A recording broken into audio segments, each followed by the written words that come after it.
Magandang umaga sa ating lahat. Tuesday, December 31, 2024. Ito pong salita ng ating Panginoong Diyos na pagkain ng ating kaluluwa kuha sa Juan 1 hanggang 18. Nang pasimula ay naroon na ang salita. Ang salita ay kasama ng Diyos at ang salita ay Diyos. Sa pasimula ay kasama na siya ng Diyos.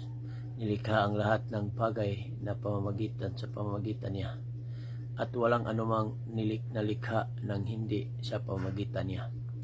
Ang nilikha sa kanya ay may buhay, at ang buhay ay siyang ilaw ng sangkaltauhan. Nagliliwanag sa kadiliman ang ilaw, at hindi ito nagapi kailanman ng kadiliman. At naparito si Juan na isinugo ng Diyos upang magpatutuo sa mga tao patungkol sa ilaw at upang ang lahat ay sumampalataya dito. Hindi siya ang ilaw, subalit naparito siya upang magpatutuo patungkol sa ilaw. Ito ang tunay na ilaw. Dumarating ito sa sanlibutan upang magbigay liwanag sa lahat ng tao. Dumating ang salita sa sanlibutan, ngunit hindi siya kinilala ng sanlibutang ito na nilikha sa pamagitan niya. Pumunta siya sa kanyang bayan, ngunit hindi siya tinanggap ng sarili niyang kababayan. Subalit ang lahat ng tumanggap at sumampalataya sa kanya ay binigyan niya ng karapatang maging mga anak ng Diyos.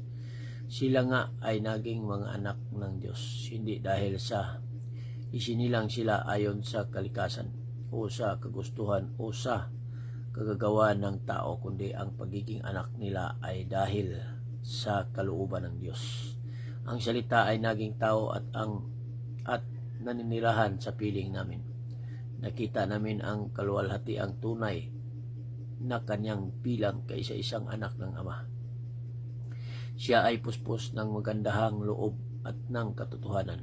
Nagpatutuo si Juan tungkol sa kanya. Isinisigaw niya, siya ang tinutukoy ko ng aking sabihin. Ang darating na kasunod ko'y higit kaysa sa akin, sapagkat siya ay naroon na bago pa man ako ipinanganak. Dahil siya ay puspos ng pag-ibig, naranasan natin ang masaganang kagandahang loob ng Diyos.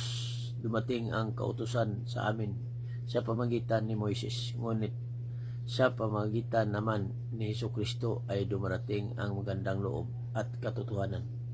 Kailan may wala pang taong nakakita sa Diyos, ngunit siya ay ipinakilala ng kaisa-isang Diyos na lubos na minamahal ng Ama. Ito po ang salita ng ating Panginoong Diyos. Don't forget to like, share my post. Thank you. God bless us all.